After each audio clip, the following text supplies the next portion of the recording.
I'm Phil Conrad, professor for Computer Science 156 at UC Santa Barbara. This video, I'm going to show you how to do the initial steps of jspa01, the first JavaScript programming assignment. Here's the website where that assignment is located.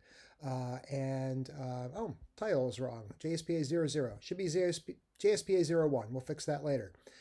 Okay, so the learning goals, you can see them all here. I'm not going to read you through them. I'm just going to start with the instructions here.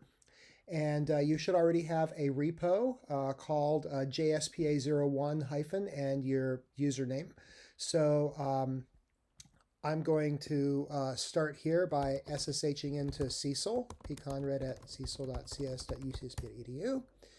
Type in my password. And I'm going to cd into CS156, and you'll see that I already have my repo from the Java lab. So here what I'm going to do is git clone, and I'm going to git clone my JSP01 repo. If I go to the course organization, I should be able to find the page for that repo. So if I type in JSPA01 pconrad, there it is. And we'll see that right now, if I click on that, you should see that that's an empty repo. Here, when I select the SSH URL, copy that, paste that in. So git clone that. Once I git clone that, I can do an ls to show my directory, and I'm going to cd into that directory. So that is basically what the instructions tell you to do here. Clone your repo, and then move into your repo's directory. So now I'm going to git checkout -b main,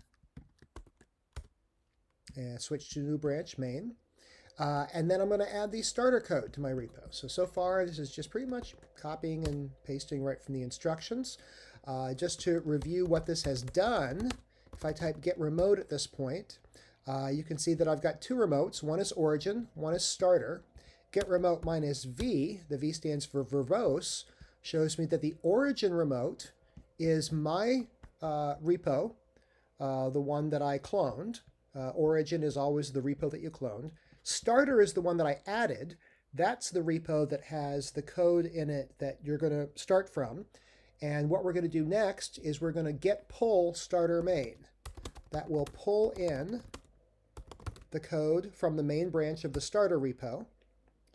After we do git pull starter main, if you do an ls, you'll see that you now have some files. You've got docs, JavaScript, and a README. And at this point, my repo over on GitHub, still an empty repo, because I've pulled this into the local repository on my local system, which is a full-fledged GitHub repository. It's a clone of this empty repository, but this one now contains stuff, the stuff I pulled from the starter code repo. And what I'm going to do next is I'm going to push those changes to the origin repo. So git push origin main. After I do that, then this repo over here, if I refresh the page, will have the stuff in it. And you can see that here, if I do an ls, I only see docs, JavaScript, and README. There's actually a little more in there. I've also got a .vs code directory, a .github workflows directory, docs, JavaScript, .gitignore, and README. To be honest, this VS Code directory probably should not be there. That should probably have been in the .gitignore. So we'll address that another time. For right now, it's probably not going to hurt anything. We'll just not worry about it. In any case, we can see the hidden files if we do an ls-al or an ls-a. The L is the long version, which shows us all the information about the files.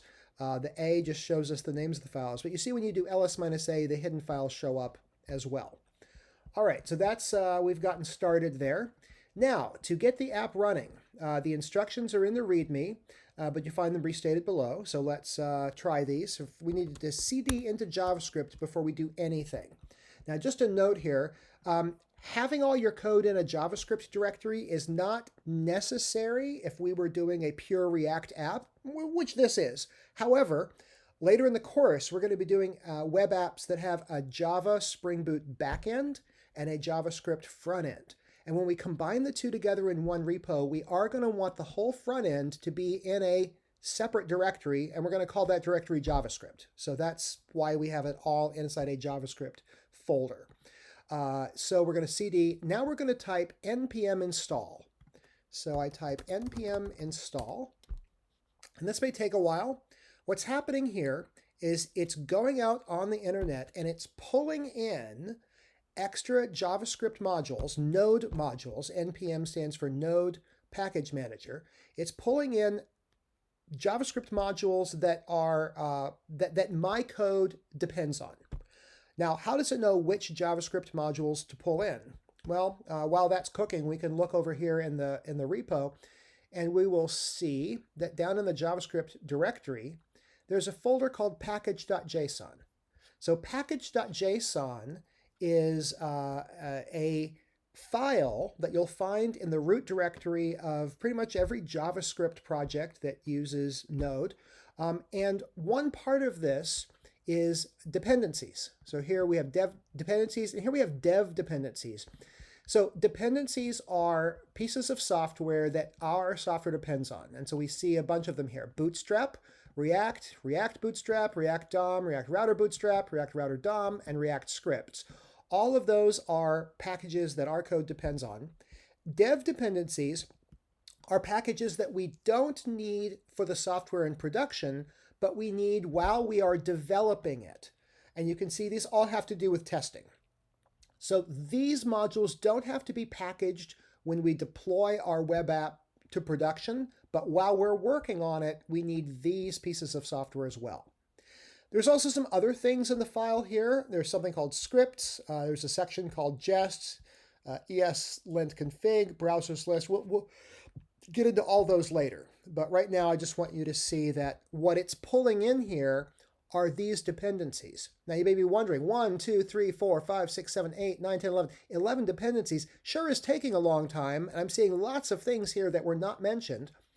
Well, keep in mind that dependencies are transitive.